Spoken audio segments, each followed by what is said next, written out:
Welcome to Deep Transformation. I'm Roger Walsh, and our wonderful co-host is John Dupuy. And our guest today is Lama Surya.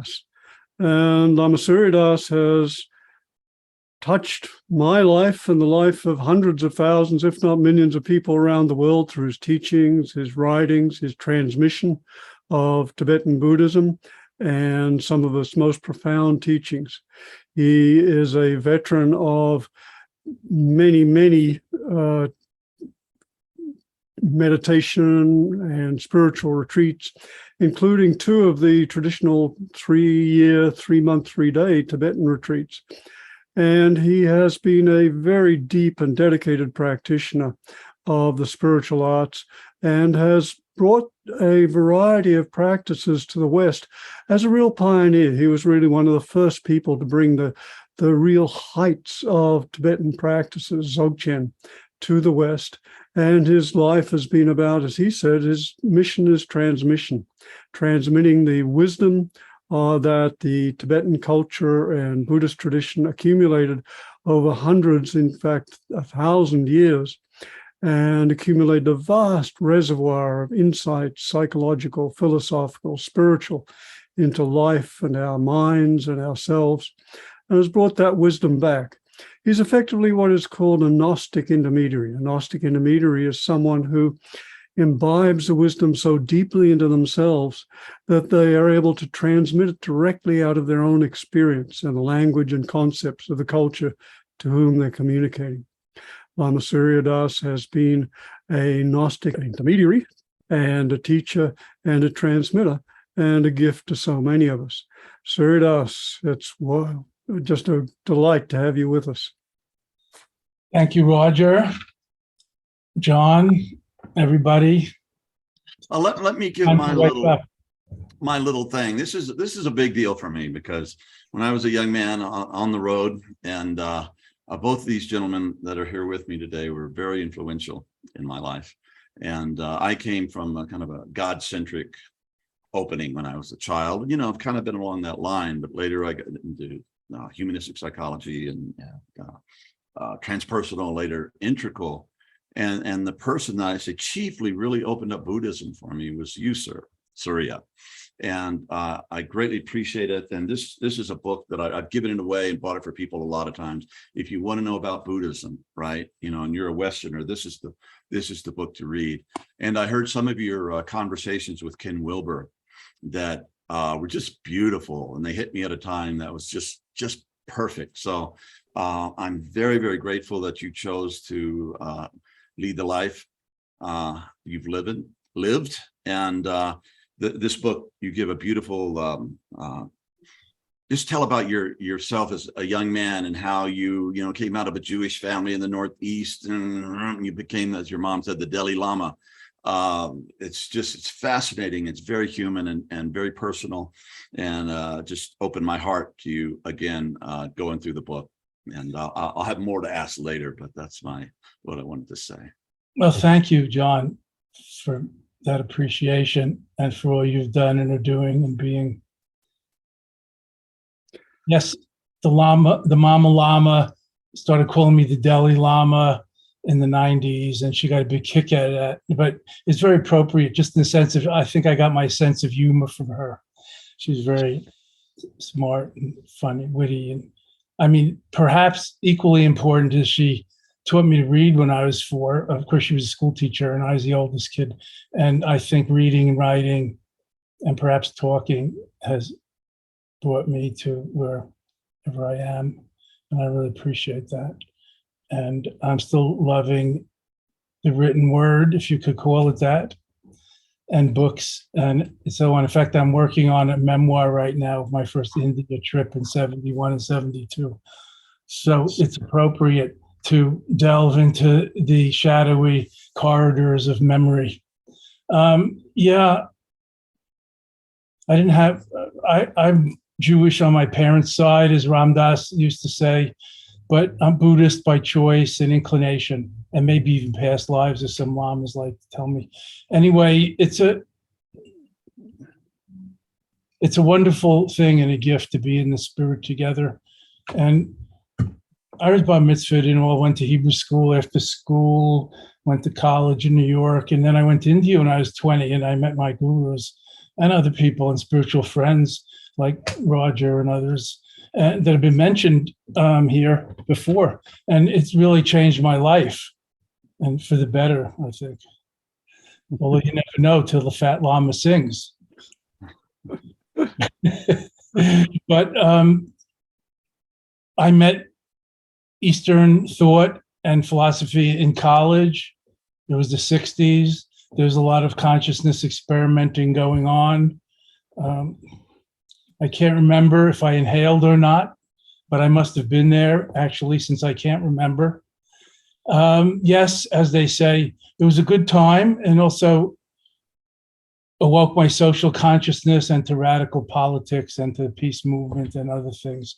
Then when I graduated, I went to India in 71 and met my gurus, not the first day or first month even, but eventually. And I was there much of the 70s and 80s. And it really changed my life, and met many of my great friends and lovers and colleagues that I'm still working and playing with today. And I'm just so grateful. And passing it on and paying it forward is our mission. And that's the mission of transmission, but more specifically, paying it forward, all of what has come down to us in this time and generation, century, now I have to say centuries, and paying it forward to the next generations and whoever wants it and is interested. As Buddha himself said, he was a living teacher, of course, come and see. He used to say that at the end of each of his talks, they say, Ehi Pasako, come and see. Check it out. See for yourself. Whatever. It's an invitation. We're not missionaryizing and proselytizing. So that's been my life, and writing and teaching and leading retreats and all is my vocation or my delight. Of course, during COVID, things have changed a little, but the more things change, the more they stay the same. And we're still in the gritty world with all of its problems. And the spiritual elixir is still one of the greatest, if not the greatest panacea for our inner being. Of course, it may not entirely be enough to solve all the problems of the world, but some people say it is. So I don't mind that way of thinking. The bodhisattva, the spiritual hero, the awakener, the bodhisattva, the compassionate altruist, definitely is working for the betterment, the enlightenment, peace, fulfillment, happiness, well-being of all. So it's lovely to be doing this. And, of course, doing it virtually has become common, and we are starting to get together in person again as the pandemic relents. And I think we've yet to see fully or assess, even hear enough about the mental health fallout from the pandemic, more the economic and, like the drop off of the education rate for the kids in the last few years, and the family dynamics and addiction issues and other things. But the mental fallout, something we will have to deal with. And there's nothing better than a little spiritual elixir and some exercises and practical practices to help us in the body, mind, spirit, in the heart and soul continuum. So I'm really down with that. I haven't started of it yet. Well, you've been on that for some time, a lifetime, in fact. There's a lot in what you just said, and I'd love to tease a few things out. One of them, just a one-liner, it felt worth accentuating, and that is, you said one of the core themes of Buddhist teaching is come and see for yourself, check it out for yourself. And I think that's a very important, for me, very valuable perspective that, of course, isn't unique to Buddhism, but I think to some extent, more so than other traditions, there is an appeal to direct experience and direct testing of the claims. And I love the fact you don't have to take any of the Buddhist claims on blind faith. They are designed and intended to be tested for oneself. The laboratory is one's own experience. So that's very important, because the different stages of contemplative practice and spiritual life. And blind faith is a pretty early one. And we all have to have some faith, but much more important is to be willing to check out claims for oneself. So to treat them as hypotheses to be tested rather than beliefs to be blindly assumed. So that's one thing. Another is, you spent 20 years in India doing these intense practices, and you gravitated towards Dzogchen. And your mission has really been to bring that to the West, and you've really been a pioneer in that. And clearly, this is, many people would say, this is the very height of Tibetan Buddhism. And Tibetan Buddhism, of all the different world traditions, and I have to say that, as far as I can see, the Tibetans, over 1,000 years, they didn't create any decent art, any science or technology. They went inward. And of all the world's cultures, they turned in and explored the inner realms and created an inner science and discipline and spirituality that, to my mind, is at least on a par with any other I've found across the world. And yet, and of all the vast array of practices the Tibetans have, the numerous philosophies, profound analyses, Dzogchen is often regarded as the height, the peak, the acme. And that's been your mission, to introduce this to the West. Because maybe you could start by just telling us what Dzogchen is and what's distinctive about it. Dzogchen's definitely the best. I mean, Buddhism's the best. Like every page of every book about the world religion says, we're the best. So obviously, I think it's the best, but I want to make a footnote to that, a very big one, that it's the best for me. Guess what? Best for me. Otherwise, guess what? I'd be doing something else, wouldn't I? I've looked around. I've gone around the world a few times. I haven't read all those books behind you, Roger, like you have, no doubt. Half of them are written by your wife and you. And I think I see Ken Wilber's, few collected volumes down there too, shining.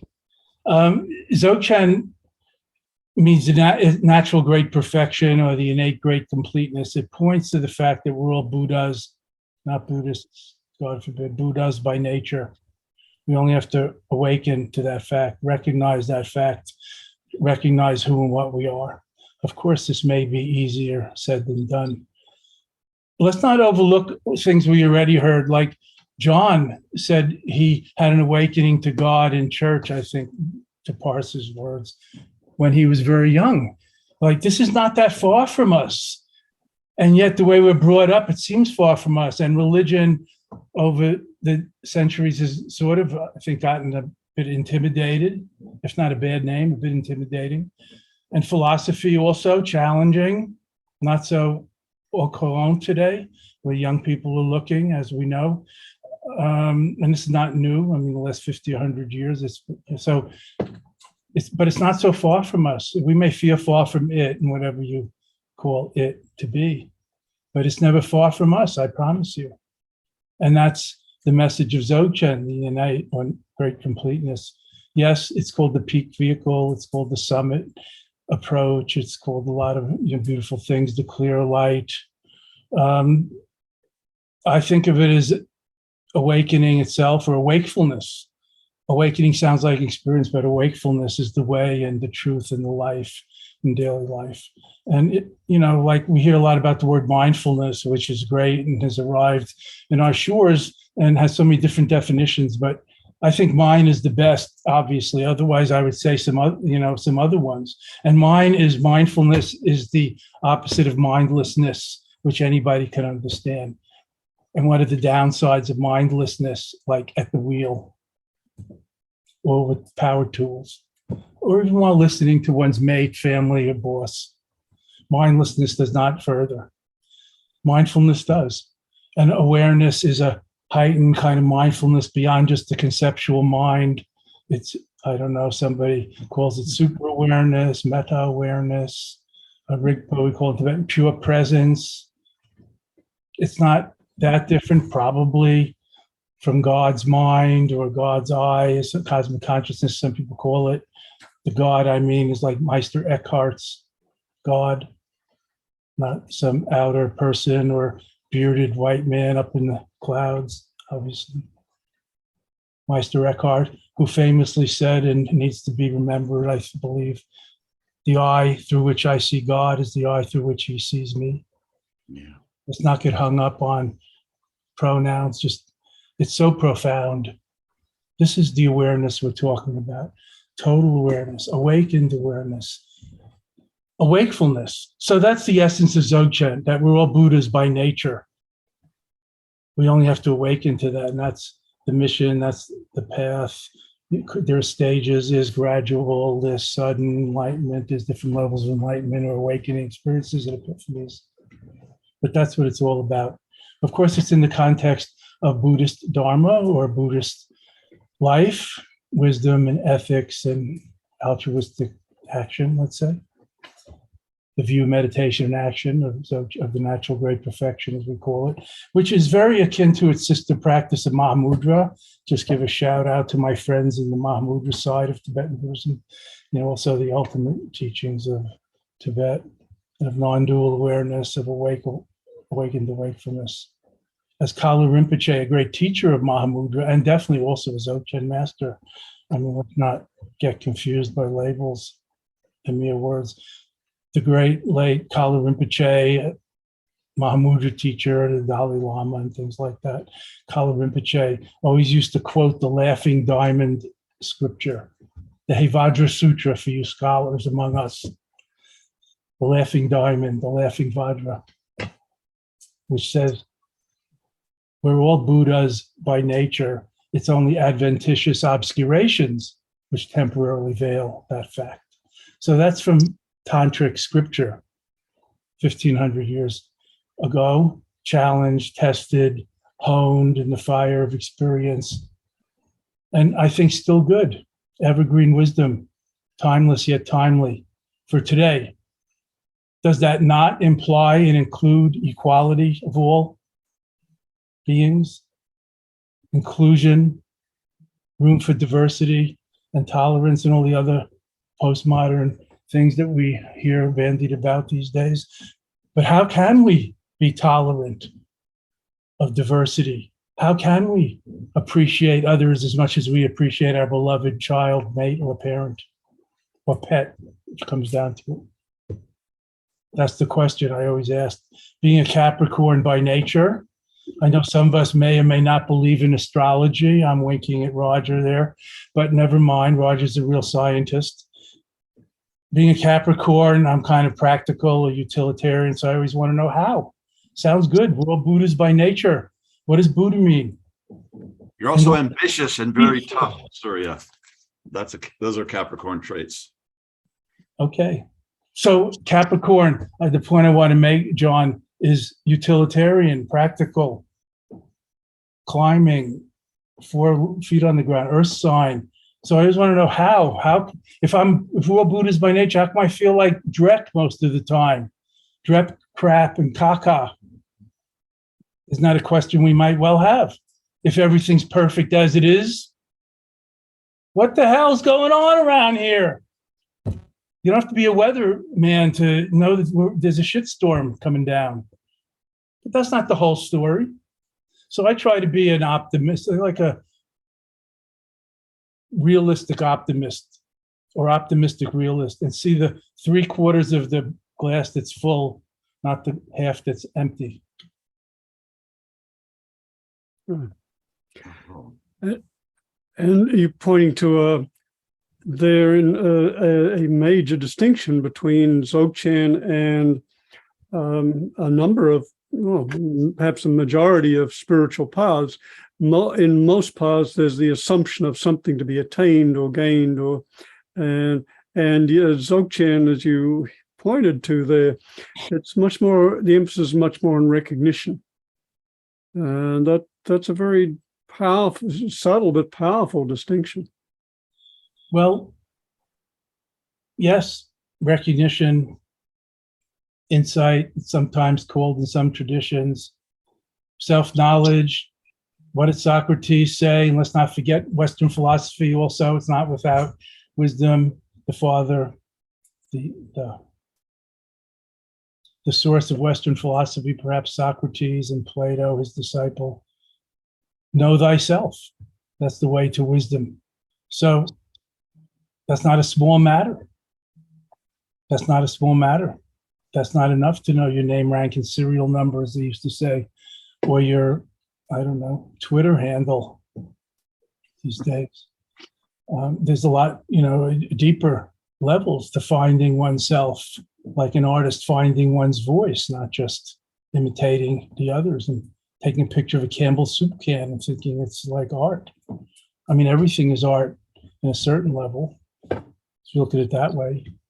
But also with discernment and discrimination, some things move us, touch us, awake us to a new way of seeing and being more than others, or qualitatively differently than others. And we're all artists in the art of living, creating our lives. Everything's so subjective. And yet we know when we go to see great art, how much it moves us, how we're interested. Not that everybody agrees on that. Similarly with finding ourselves and growing up. Do we really grow up and become a mensch or a true adult, a person, a mensch, when we're 18, 16, 21? I mean, it's a process. And similarly, with wisdom and self-knowledge and insight and recognition and recognizing the difference between the real and the unreal, the helpful and the harmful, the wholesome and the unwholesome karmas or actions, as Buddha called it. We need discernment and discrimination, not just mirror-like patience or awareness that just reflects everything. The mirror is a nice image of wisdom, but there's different kinds of wisdom in Tibetan Buddhism called the 5 gnosis or the 5 primordial pristine awarenesses. And reflective or mirror-like wisdom is just one of them. Another one is discerning, discriminating wisdom, being able to make sharp distinctions and understand the difference between gold and brass. And that's very important, to not chasing fool's gold and knowing what we can rely on or, quote, invest in.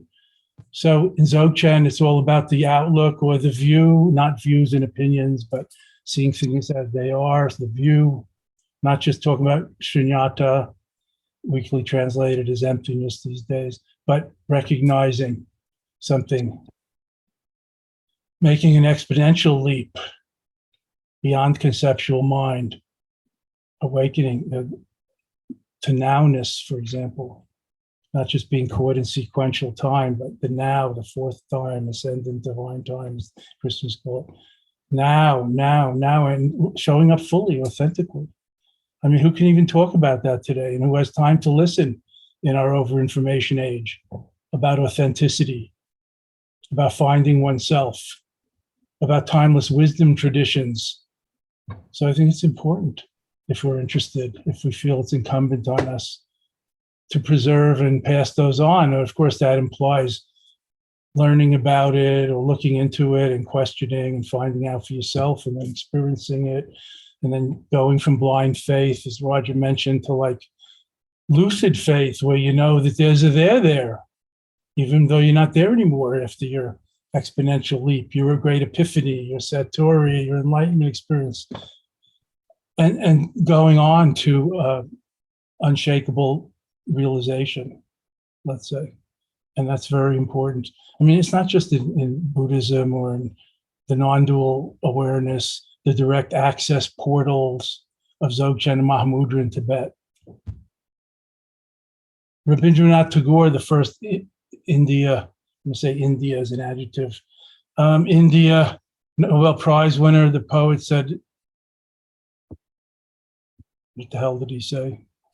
To know yourself is to know God. Yeah. And that's profound. And that's not just about your ego. Oneself with a capital S, as they say in the Vedantic tradition. The supreme self, the better angels of our good nature or whatever Lincoln may have said. We find it everywhere. You certainly cut to the chase, and maybe that's what Dzogchen is about. But one of your wasn't a Zen slap because you're not a Zenny. It might have been a Tibetan hug or something. But one time you said, do you want to be a Buddhist or do you want to be a Buddha? Exactly. Oh, thank you. And that just something cracked open again, or a little more than before. And I wanted to,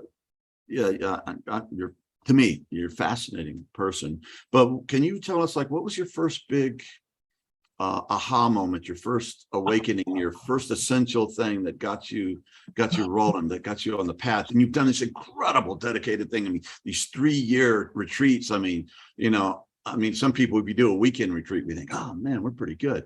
But there must have been some very powerful, essential activation of your Buddha nature that happened when you were a young person to start you on this path. And a man who can speak to us now, an elder who has struggled and gone through all this and brought so much back to share with us. And so when did it start for you?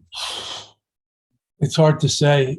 It's hard to say about beginnings and ends. It's so cyclical. It's not just like, who is me? Who am I? What am I? The great evergreen self-inquiry question. Did I begin when I popped out of mommy's womb and they cut the cord? Where was I the day before, the week before, the month before, etc.? And does it end when you draw your last breath?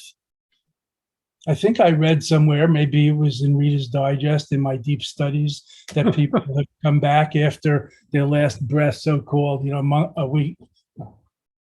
I can hardly talk anymore, so whatever. People have come back a minute later, 3 minutes later, some 5 minutes. Theoretically, you can't live more than 4 or 5 minutes without oxygen, but people have come back from the Arctic Sea after being clinically dead, I've read, for 20 minutes, things like that. So do we just die when we have our last breath? Where is the beginning and end? So where is the beginning and end of one's spiritual life? And you were kind of asking me that. So I mentioned learning to read, being bar mitzvahed. I didn't mention other important things that I mastered. And maybe there's a lesson in this about mastery that's relevant to us. I think mastering sports, or mastering baseball particularly, I found out that practice is perfect and you just do it. Of course, practice makes perfect, but it's also play.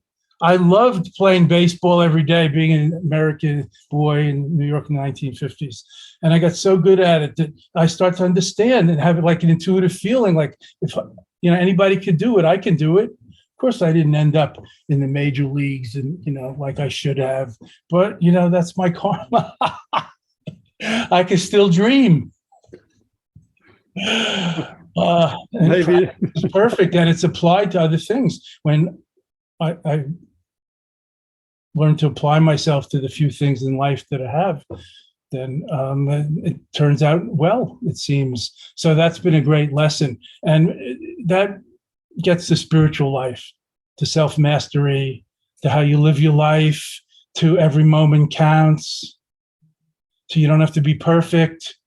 If I could bat 300 or 400 like I did out of 1,000, that was champion level. I don't have to be a perfectionist. Of course, you try your best every moment, and that conditioned me. And also the team part of it and the sharing. Fantastic. Sangha, learning. So all that carries over into the spiritual life, and my buddies, and I'll say the people in my life, and not pets, the people in my life are really the treasure of my life.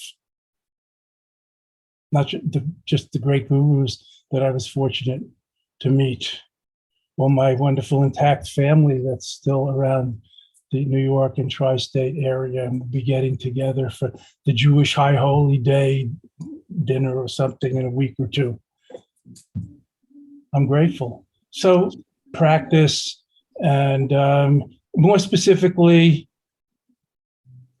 I have to say the psychedelic gateway was important to a lot of the people, or so-called pioneers of our generation, of the spiritual generation, of the movement of profound dharma or transformative spirituality from east to west, yoga, meditation, tai chi, energy work, vegetarianism, nonviolent activism, from east to west, dharma, in a word. So I think that my first, I don't know, it's hard to talk about these things because one has associations with words and it's beyond words, but I'll just blurt it out since we're alone here, the three of us. My first experience, or dare I say vision of God, because it wasn't really visual like some psychedelic experience are. My first experience or vision of God, and it's really the right word, was when I was in college and on LSD in the park near the Albright Knox Art Museum, famous for its mirror room, but we won't go into that story. The Elmwood Park there, and with my college roommate, my beloved lifelong buddy, David Schneider. And I never really believed in God. Yeah. I grew up in a secular, assimilated New York Jewish clan, the sons of immigrants who run away from troubles in Eastern Europe. They weren't looking back for that, relying on those things, traditional Judaism. So I don't know, I grokked it, I experienced it. We walked back to our rented off-campus house apartment with a few other guys. Remember, I was in college in New York and University of Buffalo, actually, where nearby Bush, Sharon Salzberg, and some of our other friends went. And I didn't go out of the house for like 5 or 6 days. I didn't go to my classes. I didn't even go out in the yard. No need. I was like in it. I don't know what. I ate, I slept. I tried doing some watercolors. I was listening to music as I always did. I never did watercolors before then, and I never painted since. I never went out of the house. No need. Unbelievable. Rather than describing the experience, I'm telling you like the ramifications. And so then the next week I started school on Monday. I went back, to class, to like quotidian college guy life. But that really turned me around. Then I knew there was a there, even though I wasn't entirely there anymore. But I knew, as I just said before, like 50, 6 years later, I knew there was a there. And that made all the difference. And that was unbelievable. What a blessing. And so that stayed with me. I guess I thought of it as God at the time. It was light, it was love, it was cosmic, it was all inclusive, it was beyond belonging, it was being the one, beyond one or two or noneness. We can talk about oneness to a blue in the face, but it's kind of dualistic thinking most of the time. Concepts are dualistic themselves. So it's beyond oneness or noneness. And then I read about things and it all made sense. I hadn't made sense of the Bible and the Gospels before, of the mystics, of philosophers, the existentialists of Heidegger and the other ones, whatever, Kant and being in time and being time and the ens, or the true essence of just being, even beyond or beneath or upstream from consciousness. I don't hear anybody talking about the ENS these days, the ens. Look it up. I think it was Kant, but it might who discusses that. I mean, who are we really, friends? Are we consciousness? What about when you're unconscious? What about the subconscious? And I know this is nomenclature. What about when you're in a coma? And coma people say sometimes they come back and they heard what was being said, but they were comatose. They couldn't respond. But somebody was there. The lights were on, but nobody seemed to be home. That's the teaching of no separate permanent self that Buddha taught. So I think that's a very, deep stuff, and experiencing it made all the difference to me. So that's very important. And the ens is there, even if you're in a coma and, you're still alive, they call it. So the beingness, being, not dead, being. Maybe there's electrical, whatever, waves in your brain and other things, dead animals, and I guess people can have their muscles stimulated and their leg jump, but they're not alive. But if you have brain waves and you're breathing, in a deep coma, you're alive. So who are you then? And can you just rest in that and be in that and replicate that death, ego death, even now in meditation, just dropping everything and sensing presence with a capital P, beyond awareness, thoughts, concepts, just presence, just being. I don't know if it's being time or timeless, just beingness, the ends. Very interesting. So I didn't have all those philosophical concepts, but I read about it and then I started to see it everywhere. This is a universal truth. Holy crap. I never thought I could get anywhere in religion or philosophy. I'm just a Jewish jock from Long Island and I'm proud of it, love it. And yet the message came. And when I went to a Zen retreat, I went to encounter groups in Esalen and things like that we did in the 60s. Chanted with the Hare Krishnas, went to beings, explored a little more psychedelics and consciousness things, very, meaningful time. When I graduated from college, I went to India to experience more of it, not just to study it in graduate school or write about it in my poetry notebook. And it kind of blew my mind when I encountered, I'll call them beings, but let's say people who seemed to be there or live there, or they said, Buddha taught or the mystics teach, anyone can do it, be there. In fact, the reason I'm writing my memoir is about if I can do it, you can do it, anyone can do it. I'm not the Dalai Lama or Mother Teresa or Thich Nhat Hanh or anybody special. I mean, look what Mother Teresa did. She wasn't born and recognized and raised up special. She was a diminutive fireball of God's hands in action, just wonderful. So we try to follow in that way. And it's very doable today, no matter what's going on in the outer world or social media. Of course, I don't need to mention the environmental crisis, the wars, the murders, and, a lot of other things that are going on in our society and in the world. We're all aware of that. But like Thoreau said, my erstwhile neighbor here in Concord, Massachusetts, I'd rather not read the news, but read the eternities. Even back in the 1820s and 30s, people were thinking like that, as he said. And maybe they were like the original American Buddhists, him and Emerson and a few of them. He said, I'd rather sit on a pumpkin than on a throne. I love that. How zen is that? That's awesome. I'd rather sit on a chair, but I have sat on pumpkins and cushions and floors and rocks and, bumps on a log, tried to imitate a bump on a log, but that's just one more strategy of quietism, not really finding great peace. Doing nothing is just another karmic act and you have to accept the implications and results. So the middle way has made a big difference to me, not all or everything. Not all or nothing, not always, never, not fighting with my late wife. You always do this and you never do that. Those are red flag words. The middle way, balance, moderation. And of course, moderation in moderation. I mean, we've all heard this, but it's worth repeating. I'm not trying to walk a razor's edge either down the middle of the highway. There's a lot of lanes in the highway of awakening. Let's just try to abandon the ditches on either side. On one side, nihilism, nothing matters. On the other side, materialism, everything is just what it seems to be, or measure, you have to be able to see it or measure it or touch it for it to be real. But in between, life occurs. I mean, who can touch or measure love? And yet, who doesn't believe in it?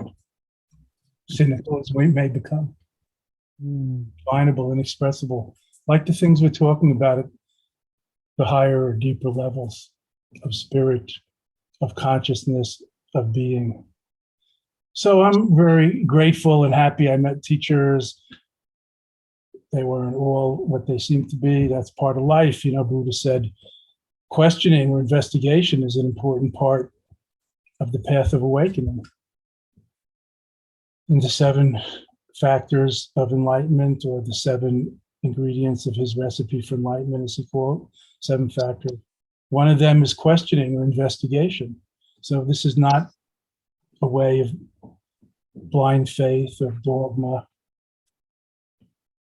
of extremism and dogmatism and so on, and has helped me open my heart, not just illumine or inform my brain.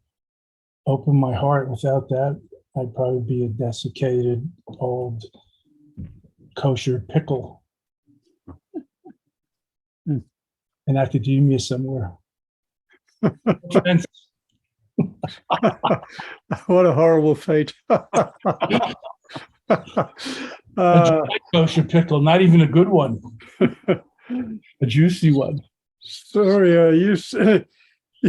you're such a fount of wisdom. I'm just sitting here, just letting it wash through me. I know, the easiest interview ever. You just, okay. It's been magnificent for me, by the way. You've really taken me to a really beautiful place. So thank you very much. Yeah. Let's keep going together. I mean, that's why we're here and what we're doing. Not in this podcast, but here in the world. And the world needs this, I think, not to be too egotistical, just like it needs other things like sports and love and, beautiful things and pets. It needs this.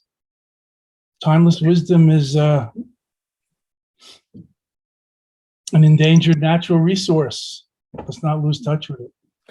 Just an endangered natural resource. That's a very good metaphor.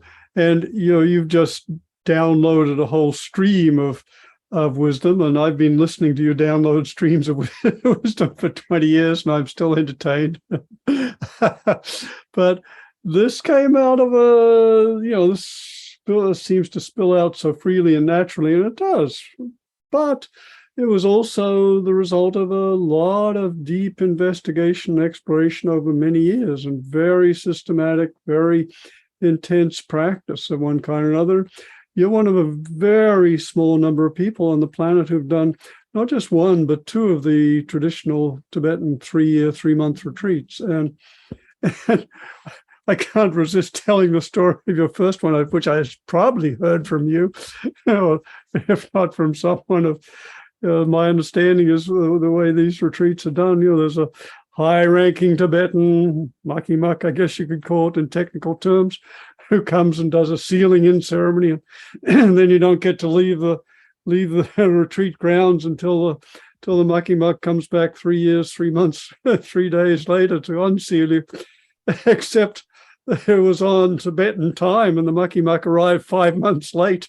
But of course, I'm sure you weren't counting days. Some people were who had, like kids at home in other continents, jobs or something, or old parents on the way out. And but we don't say late, he was important Lama in Himalayas. So, but he came every year and taught us. So we were well taken care of, and also by the resident Lamas like Tukupe Mwangel and Shu Kempa Rinpoche. But yes, time is so relative, isn't it?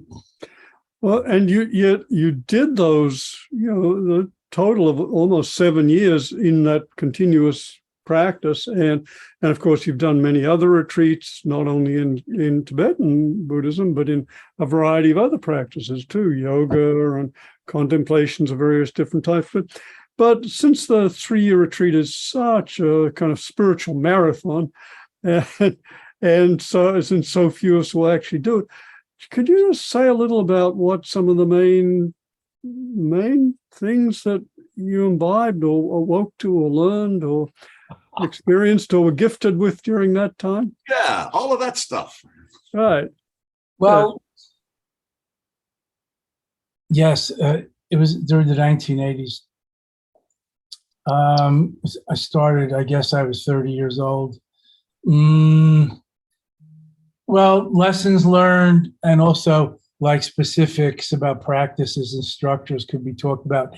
But let me back up and say the first real retreat I went on was a Zen retreat in 1968 when I was a freshman in college at the Rochester Zen Center with Philip Kapleau Roshi, the first American Zen master. And you can look at his wonderful books, including The 3 Pillars of Zen, a real classic about Satori and other things, Kapleau. But I was too young, and I went back to the dormitory with my roommate and hitchhiked back to Buffalo. And it was too hard to meditate in the morning. First of all, it was hard to get up in the morning in those days. Second, the smoke was thick in the air. Need I say more? It's 1968. I was in college. But then when I graduated from college, I went, and one of the first things that happened in India was Mirabai Bush and John Krishna Bush. I met them there, and we went on some Himalayan trek for a week up in the mountains above the tree line. It was great, but to a sacred cave of Shiva. But then when they came back, there was a letter from Mr. Goenka's secretary, and so they invited me, or we were notified there was going to be a 10-day. We used to call them Goenka course or Vipassana course retreat, silent, intensive 10-day retreat in another part of India. Now we call it mindfulness and metta, loving kindness, insight meditation. So I went to that, and then I kept going to those mindfulness and metta, those insight meditation retreats in those years. So then there were other kinds of retreats, the long and short. So in retreat, you have like a schedule and you practice all day, and it's broken up, and you have teachings once or twice a day, maybe practical instructions, not book learning, and you keep silent and vegetarian, and in those retreats, no meals after lunch. So it was fairly austere, and it wasn't like going to Canyon Ranch or Esalen with the good meals and your private bathroom. And, we used to say phone in the room. Now everybody has a cell phone, but in those days, I don't know if I ever made a phone call the first half year I was in India. It just wasn't a part of the reality then, not to mention other communications, the internet, so on. CNN, not there. So eventually, when I was 30, and my lamas, Kala Rinpoche and others, had come from the cave retreat yogi tradition of Tibet, of Milarepa, of Longchenpa and Jigme Lingpa, the great, long lineage going back to Buddha's time of retreat. And so he encouraged us to do 3-month retreat. It was kind of like Lama training. And so I hesitated and this and that, and then eventually did it. And it was practically the best thing I ever did. And it was wonderful. And I did learn a few things over those 3 years and 8 months or 9 months, whatever it was.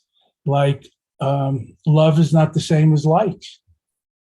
It was like being married to a small sangha of 20 odd with hyphen people, take away the hyphen, 20 odd people from different continents, including a couple of Asians, 20 odd people.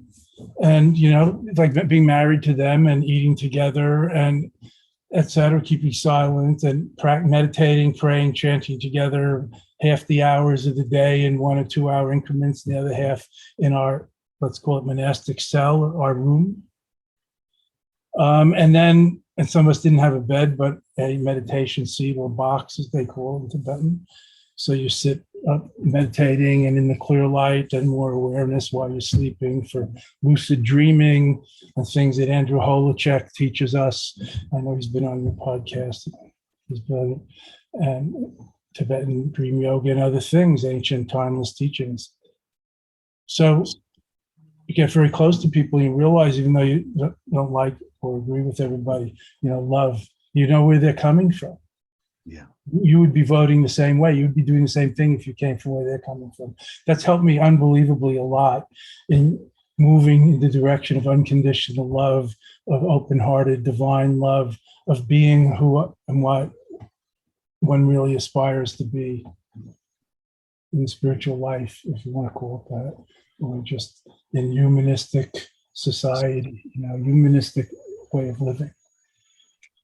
And like love is big, bigger than the dichotomies of like and dislike or agree and disagree. So that has helped me enormously in life. And understand how to love and be patient or forbearant or tolerant or interested or caring, empathic even when I don't like, or even if somebody harms me or criticizes me. And admittedly, those things are challenging, but that's the direction of true spiritual life. And the divine love that, comes through us and can come through us, and not just loving a few people. Mother Teresa, who I admire and I met once or twice in Calcutta at her nunnery, let's call it, said that loneliness is the cancer of modern life. Loneliness, alienation is the cancer of modern life. And because we draw our circle of loving too small. I mean, hopefully we do love our loved ones. And, parents and pets and in-laws and neighbors and friends. But divine unconditional love is still inconceivable to us, but we can go in that direction and love others and not without expectation of return, including loving ourselves. Yeah. How can we love and accept others really if we don't love and accept ourselves? So we work on this with practices like bodhicitta or altruistic compassion practices in Mahayana Buddhism, Tibetan Buddhism. So we did that in 3-year retreat. My teachers modeled that. I was saying that before, seeing beings, people that modeled it and lived it, turned my head around. I was 20-and-a-half-year-old when I landed in India, and these gurus overland through the hippie trail, the Asian trail, from London across overland to the Middle East, countries we can't go to anymore, like Afghanistan and Iran, Pakistan, Khyber, India, and Nepal, the hippie trail ending in Kathmandu because China was closed, the border was closed. I was so young, and it made such an impression on me. There were actually people who lived like that. Kala Rinpoche lived like that. Goenka was so loving. He seemed to live like that. I mean, I didn't know much his personal life. I wasn't his buddy and friend, but I went to many retreats with him, these 10-day courses, and he and his wife lived like that. It was unbelievable, even though he was a retired businessman and had family and kids and grandchildren. And I thought, wow, it's not just one Jesus or one Buddha in ancient history that can, turn the other cheek or whatever all those things are that Jesus said that I never knew how to do. Nobody taught me how to actually do it when I was growing up in the churches and pulpits and synagogues and classes, things that I went to growing up. And yet the family life was full of love and acceptance and a little bit of pushing, but that's okay. They only want the best for us. And that was one big lesson I want to emphasize. Love is bigger than dichotomies of like and dislike, and living and practicing and surrendering and accepting made such a difference in that very long cloistered Dzogchen retreat, Tibetan Buddhist retreat with my masters. And then another lesson is, in my beloved, still alive teacher, Tuku Pema Wangdel Rinpoche, who still flies below the radar unbelievably and hasn't published any books, but he's the head of Pema translations and other beautiful things. He occasionally used to say, don't expect the struggle to end. That was such a great teaching. He spoke English. He grew up in India in the 60s and 50s as a Tibetan refugee with his father and family, siblings, mother. We all went in a 3-year retreat thinking we're going to fly out of there under our own power, like rainbow, I don't know what, Garudas, a celestial eagle or something. But, even after 3 or 4 year retreat, we're back pounding the pavements again in daily life. And so how was that I went shift? to another retreat. I'm a slow learner, so I shouldn't be proud that I did 2 of those long retreats and some other things. Slow learner. Was it difficult to go back? Slow learner. Was it difficult to go back into the world after your first retreat? I mean, yes and no. Okay. I had already done what I would call the most difficult things in my life. So in India and Himalayas and in retreat. So it wasn't that difficult, but yes, there was a huge culture shock. The first couple of days that we came out of the cloistered retreat in the forest, and some of my friends who were more sensitive, no doubt, than me, the first time they got in a car, they threw up from the fumes, not just the movement. We hadn't been in a car, near a car for 3.5 years. I touched money. We used to pad around our retreat center in flip-flops and and slippers, because we never went out except the courtyard and look at each other like we were mental patients. It was funny. Take me to your temple. I'm practicing mindful walking. I'm exaggerating, but not entirely. And we don't want to become zombies in the name of spiritual practice. There are people that always have to whisper and can't use the word I in a sentence. That's a little too much. We find them in our New Age circles, maybe not so much now in the postmodern time, but we used to in the New Age era. So, and when Dharma was new in the West, we were imitating and not really integrating and applying. Now I think we need an applied Dharma that suits today and can handle, cell phone. Yes, I have a cell phone. Unbelievable. Yes, I am Zooming. Yes, I also have a bowl and a gong, I mean,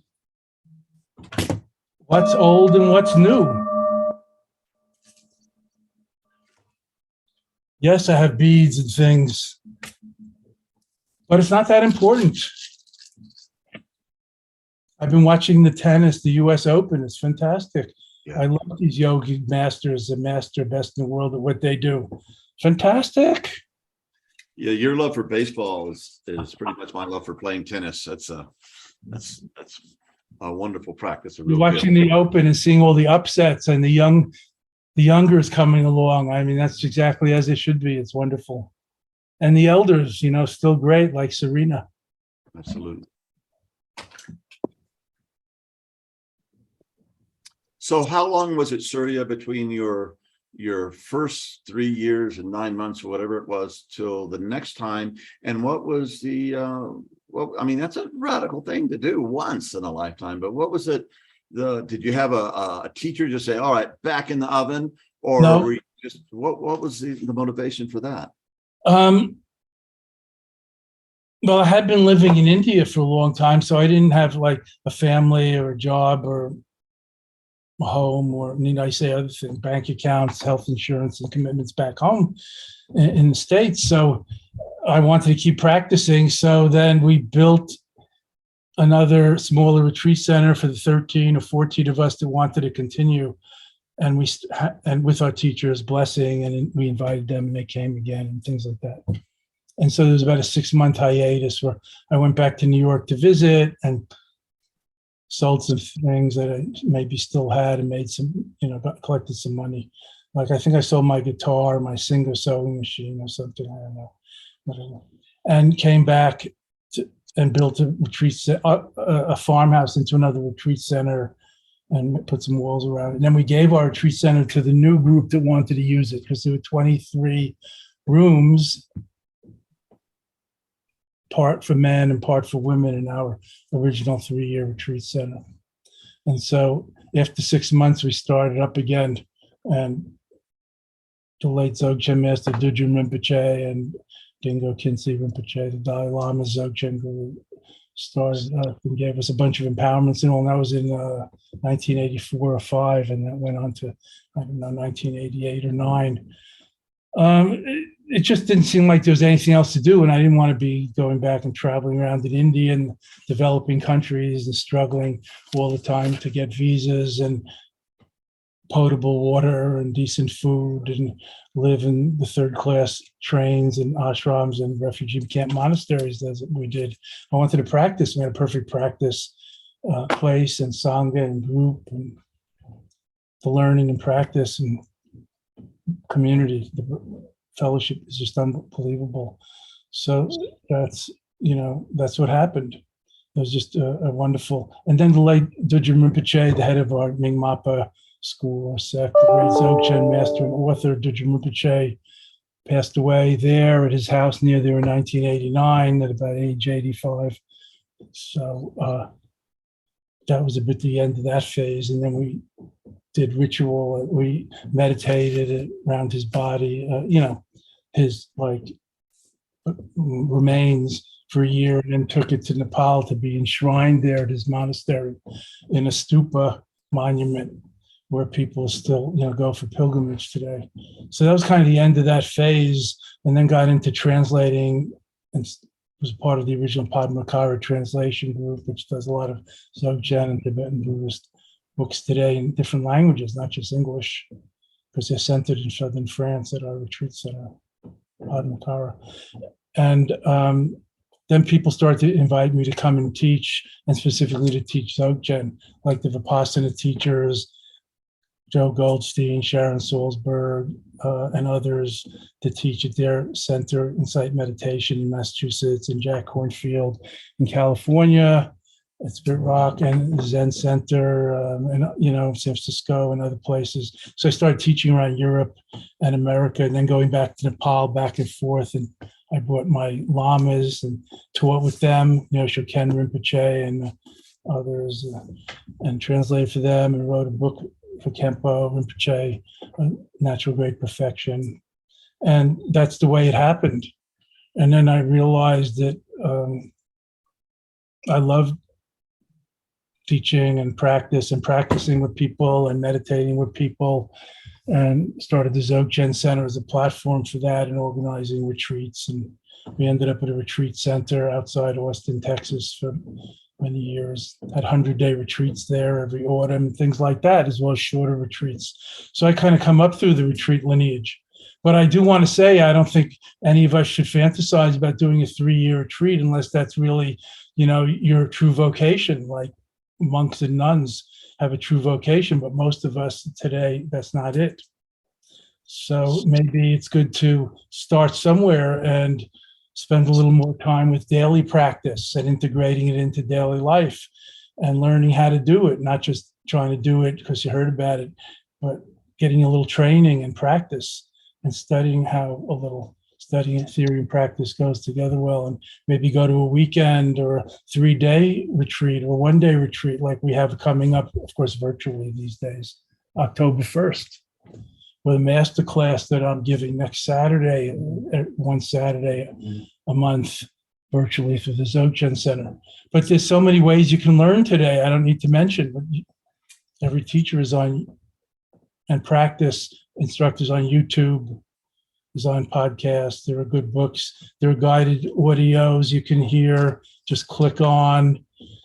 But if you can go to something like, I don't know that I would have learned just from going to a Zen weekend. I had to go to a 10-day silent intensive meditation retreat with Goenkaji, Mr. Goenka. Yeah, there is something unique about retreat. To be able to be in silence and just be able to devote oneself full time to practice is certainly the most powerful, transformative discipline I know. And not be in your social life, not that there's anything wrong with social life or family or fun or anything like that, but you go into retreat because it's silent and, you're manos, you're supposed to be alone together.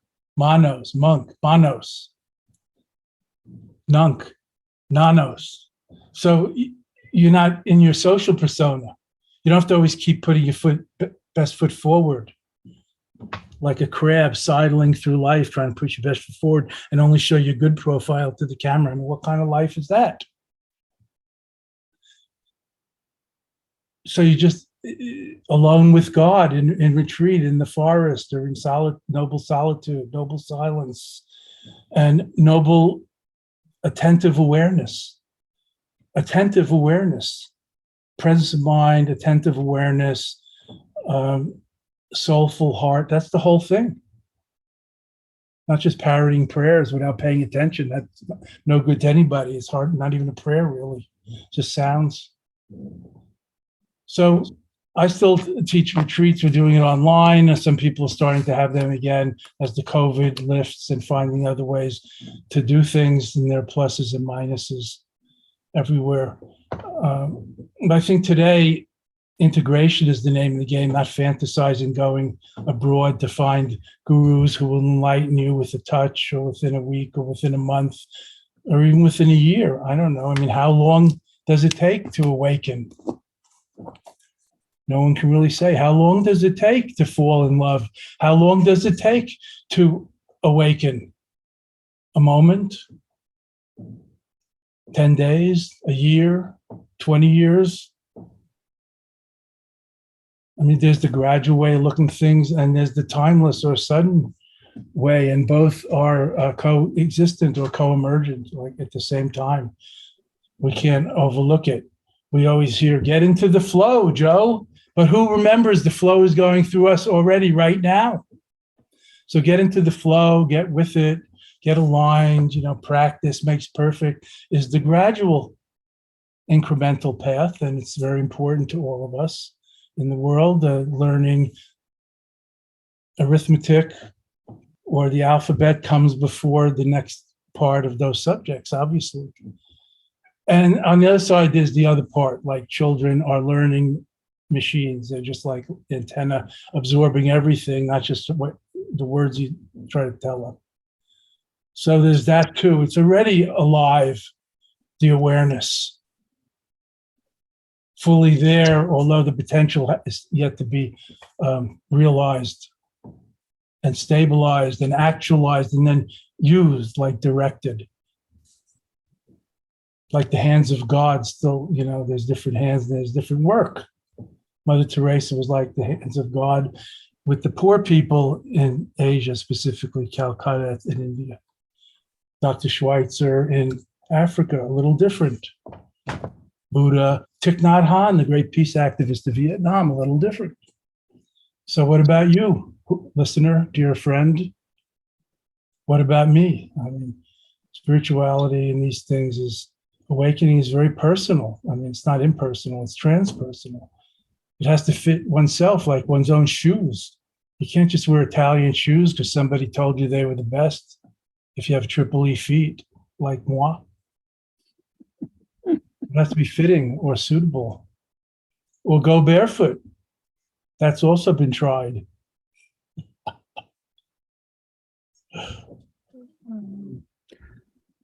Surya, you spoke to awakening, and we throw that term around a lot these days. How do you point to that?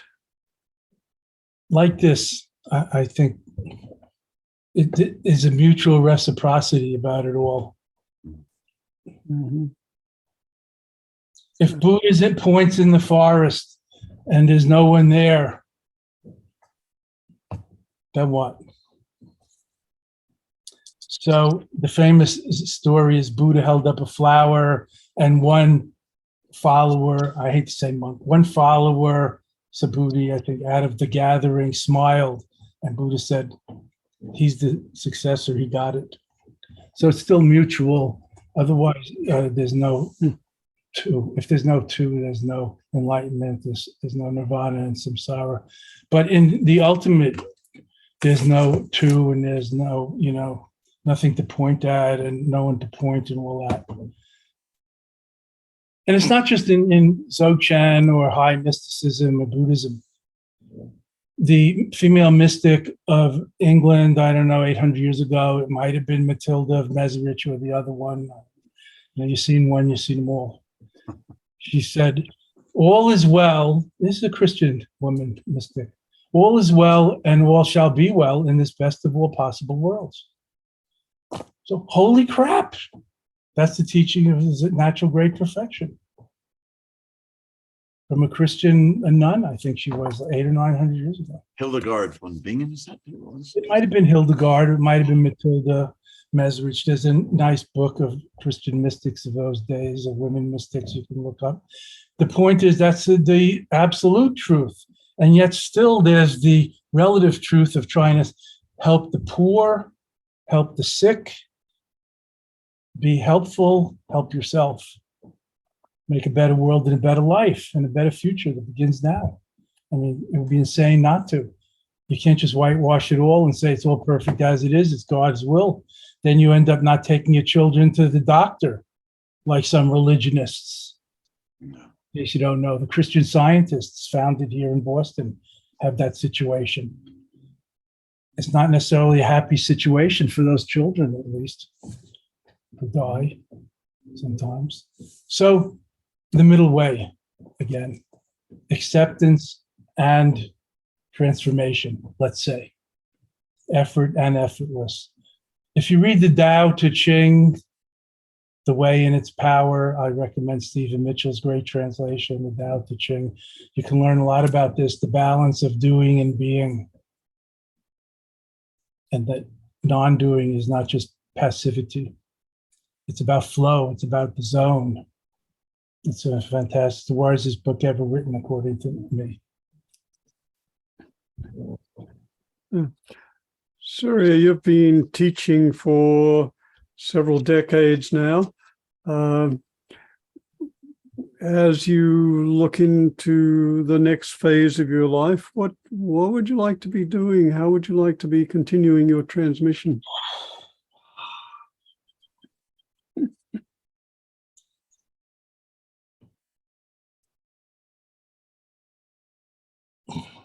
Healthy, harmonious, and helpful. The 3 H's. I didn't put in happy on purpose, but that could fit too. We think about our own happiness and unhappiness maybe too much sometimes, but healthy,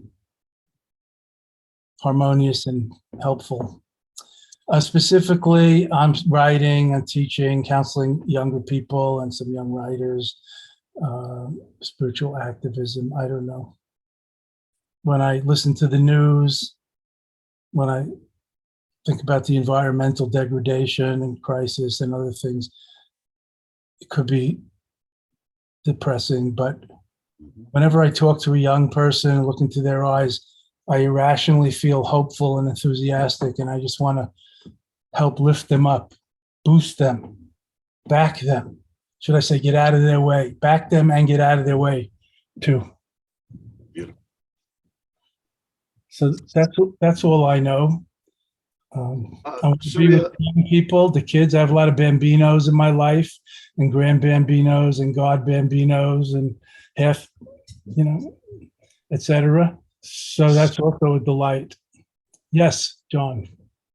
Yeah, I was rereading your book, preparing for this, and there's this.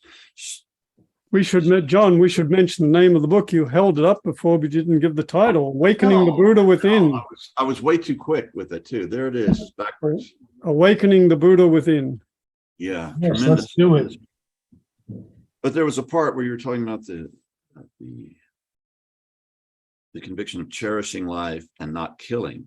And then you gave the story of this monastery in the Catskills, I think, or back northeast someplace. Yes. And they were getting overrun with cockroaches. Yes. And, it's like, we can't invite new people in. They're going to close us down because of health risks. And so, and the part that stood out to me, they really got together and hammered it out. And besides praying and meditating, they just had this arguments or discursive things. And I've seen that in the Tibetan tradition, that people don't just sit around, they get down and they talk and they argue and they work on points. And the Jewish Hasidic tradition, they'll take a little bit of Torah and just go after it. And I think that is so beautiful. And I miss it, because we live in a time when we're so divided. If you think you're enlightened, Ken used to say, go home for the holidays, right? And if you mention something that sounds woke, man, you're going to damn. And it's just like, but it's not helpful. It's hurtful. So is that part of your tradition, this kind of working and struggling with ideas and concepts and issues and moral issues until something, a guidance or wisdom emerges? Yes, definitely. In Tibetan, it's called logical debate, or same epistemological debate, like arguing or discussing, investigating, clarifying the meaning of meaning and how we know what we know, epistemology and so on. So yes, and like I said before, one of the 7 factors of enlightenment, according to Buddha's original teaching, is investigation and questioning. So not just to believe what's been passed down or what Buddha said.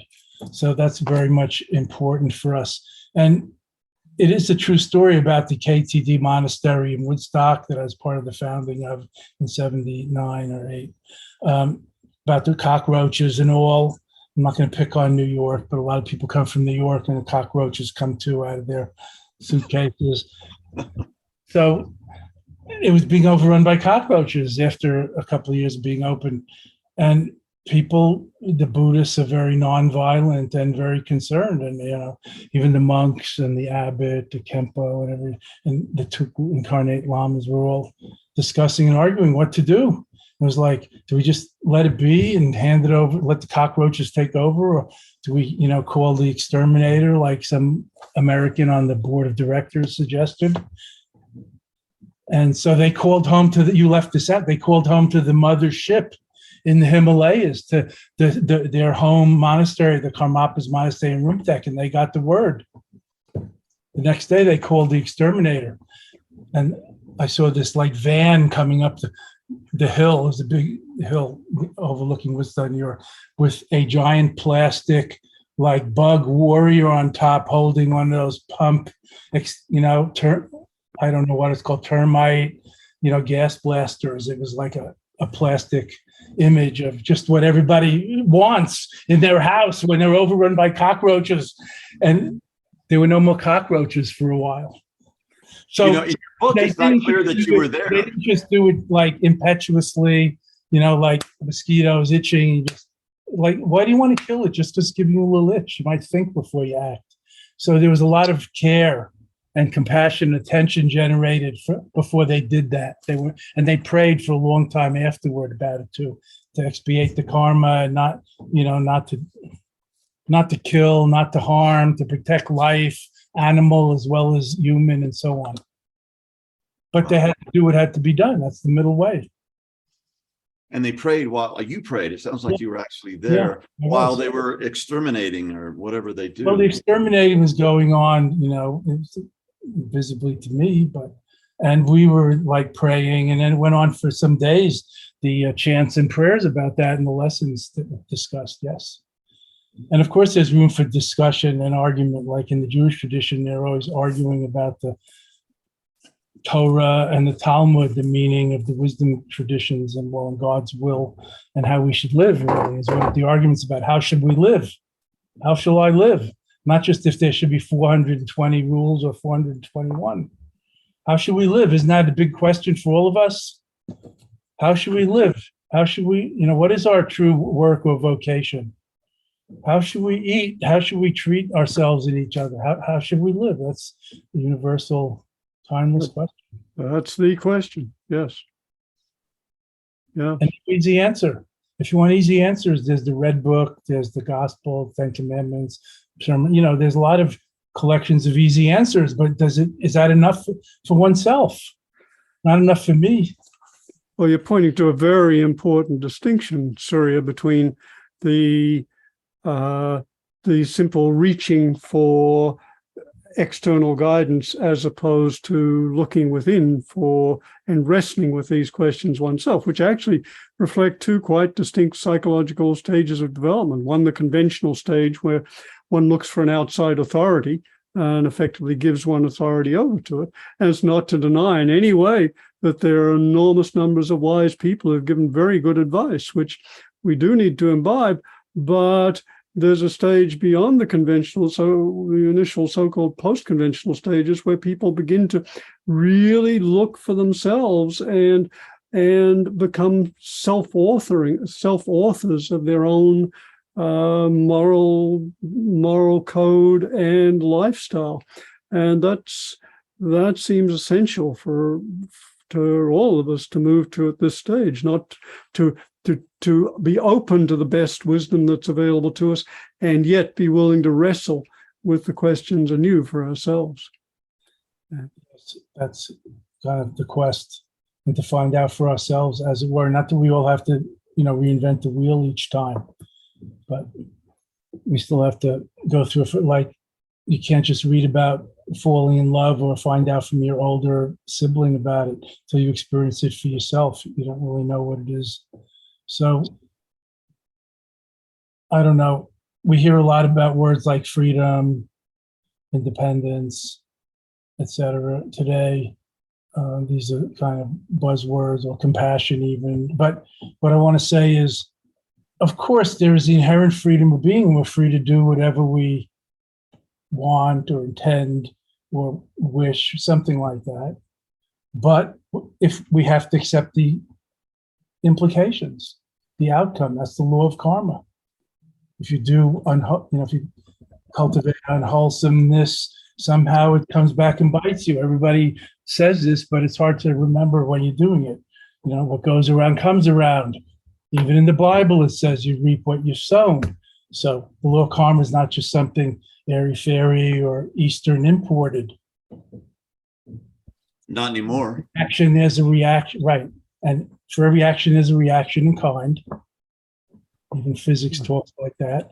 And energy is neither created nor destroyed. It circulates around. For every action, there's a reaction, more or less in kind. And it's not just that bad things happen to good people and good things happen to bad people, but in the long run, if you follow the universal laws, just like farming, if you follow what the older farmers and generations have found works, then you're more likely to have it work. Of course, it also depends on the weather and other imponderables, but still you get into the general flow. In the North Hemisphere, we plant in the spring and harvest in the fall. It doesn't work well the other way, although you're free to try as much as you want. And, that's about interconnection and interdependence. Nothing happens in isolation. Interconnection, interdependence, but not just being an independent like a teenager. We have to move from dependence to independence, not codependence, independence, and then realize interdependence, autonomy within interdependence. That's where freedom and fulfillment lies. Autonomy, finding autonomy within interdependence, like being principle-centered, not just following the herd of like the lemmings going over the cliff in the famous cartoons. So I think these are very good lessons for us today. And of course, we hear a lot about this from the Buddhist or the Asian side about karma and interdependence, interconnectedness. But look at the world we live in, how interconnected it is, not just the global culture, but how about the environment, the global environment and the sky, the air we breathe and the water. After the oil wars, I'm afraid we're going to have the water wars, when potable water becomes an extremely valuable and increasingly rare resource, they say. We're one small globe, but a bucket full called Spaceship Earth, and we're all the co-pilots as well as passengers on it. So anyway, I have hope irrationally, but hope's the thing with feathers, you can contemplate that. It's funny, but it has some lift. Yeah. Surya, as we come towards the end of our time, are there anything else, any other topics you'd like to bring up? Anything else you'd like to say? I have another question. All right. Yes. John has something to say. Yeah. What at this point in your journey, Surya, what does your practice look like? What is your kind of day? And I know it probably changes from moment, but what time do you get up? How long do you sit? Or do you need to sit anymore? Or, how does this go? I think it'd be very instructive. And I'm a practice junkie. It's been a major part of my life. So how do you say, like you and Roger, I'm also a meditation addict. Not adept, I didn't say that. Yeah. You would be. And so in a way I need to, but also I need to less. I mean, I'd like to do more, and that's part of the addiction and the way we're brought up, just like I'd like to play more sports and other things. I'd be outside in nature and on the beach. But I'm satisfied. I'm not going to go as far as say everything is meditation, but everything is part of life, and therefore the spirit. There's still meditation and post-meditation. So I meditate every day. I meditate in the morning and sometimes at night, often during the day at random hours. I very often find myself outside meditating just because I like being outside and going to beautiful places and sky gazing or ocean listening and dissolving, different sort of, Dzogchen or shamanic type practices. It's easy to lose oneself and find one's true way, being self in nature, I find. So I do it, I guess I still need to do it. I like to do it. Desire and need and effort are like an interesting, complex. So I think it's important. I like to meditate with people. I like to chant with people. I like to pray. I write prayers sometimes just because they come up in my prayer practice life. Eventually I write them down, just like I write poems. I always have, I guess. Yeah, I think practice is perfect. You just do it. And if you have something you want to perfect or get better at, then practice makes perfect. And you got to do it. You need to do it. I love it. What can I say? I've been saying this for years and nobody's taking me up on it. We have the book, The Joy of Sex, and there's probably a bunch of other ones, The Joy of Moving Your Soul and Cheese and The Joy of Chicken Soup. Where's the joy of meditation? That's the book I'm never going to write, but I feel it and I talk about it. The joy of meditation, catching the updrift, not always flapping, sweating, and trying to get liftoff like in the beginning. I come from New York. I have a bit of a New York motor mind, motor mouth. People often say to me, I can't meditate. My mind's too busy. So that's a good jumping off point. I said, thank you. Let's talk about that. Meditation isn't just about stopping your mind or your thoughts, it's about awareness of whatever arises, whatever is, whatever comes. And we can deal with that. There's breathing exercises, there's awareness practice, cultivation. Also, there's different kinds of meditation, not just quietist type meditation. There's walking meditation, there's yoga meditation and movement meditation like Tai Chi and Qigong and martial arts. There's Zen meditation like through gardening and every practical thing. Zen in the art of gardening. So to me, writing, and especially creative writing, not necessarily deadline-y, journalistic, professional writing, but my poetry notebooks and translation studies is like meditation to me. I mean, it's an important part of my spiritual life. And the more I do it, the better. I guess I need to do that. The muse amuses me like that. Hey, Surya, as we're closing out, do you think that maybe there's a poem of yours that you could read us or recite to us to wrap this thing up? I think that would be beautiful. I don't know. Sure. Why not? Thank you. I like to show off by chanting Basho's great haiku about the frog jumping into the pond and the splash, reciting in Japanese, but I didn't write that. So I'm not going to do that. I'm just going to give you something I found in my notebook from the 90s, and I don't know, I might put in my memoir, although it's a little bit personal. And then, when you write a memoir, I mean, you don't want it to be personal. You don't want to be exposed in public, like Emily Dickinson says, like a naked frog to an admiring bog, just quoting Dickinson. Once upon a time, I was no more. Though it lasted not, one must live as if it were true.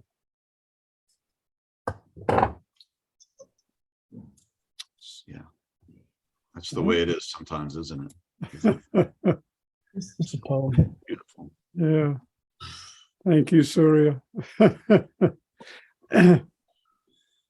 brain, the mind, is like a popcorn machine, but there's a limit to how much we need to butter it up. Sometimes you just let it pop. Necessarily need more buttering up, if you know what I'm saying. Yeah. Yeah. Thank you so much, Surya, for this. It's really been a super blessing for me to be with both of you and everyone's going to be with us. And thank you, and both of you, for doing this podcast and ongoingly. It's needed and wanted, and I feel we're putting the effort into. And I pass the word to my network and my students and friends. So, thank you. Well, thank you, Surya, and thank you for your life, all the hard, and joyful practice you've put in to be the resource and source that you are, and be the wonderful creator of popcorn, a never-ending fountain of popcorn of ideas. and each of all of them blessings, all of them results of deep insight, hard won wisdom, and but also joyful wisdom. So thank you. It's just been, today has been a delight, and I'm so grateful for the last 20 something years of studying with you. Thank you, dear friend. It's Dear been a teacher. delight. Can I end with a prayer? Since Please, we're in that realm, some of us anyway. please. At the turn of the millennium in Boston, they asked me to make a millennium prayer on the radio, and it was a funny time. Everybody's worrying about what's going to happen with Y2K. So anyway, this prayer came up, and I read it on the radio at midnight on the turn of the century. May all beings everywhere with whom we are inseparably interconnected and who want and need the same as we do, may all be awakened, liberated, healed, harmonious, and free. May there be peace in this world, outer and inner peace, and an end to war and violence, disease, famine, inequality, and may we all together complete this marvelous spiritual journey. And I bow to the Buddha, the light, the divine, the goddess in your seat. Don't overlook them. Surya, thank you so much. I feel like that could be a prayer for all of us, for all time, and for our podcast. Certainly, we would, I think both John and I and our team all hope and pray that it can be time together with people, with you and with people like you, can be a resource and a source of inspiration and uplift and joy and love for all who listen, and through them for the world. So thank you very much. Yeah. Thank you. Be well. Love to one and all.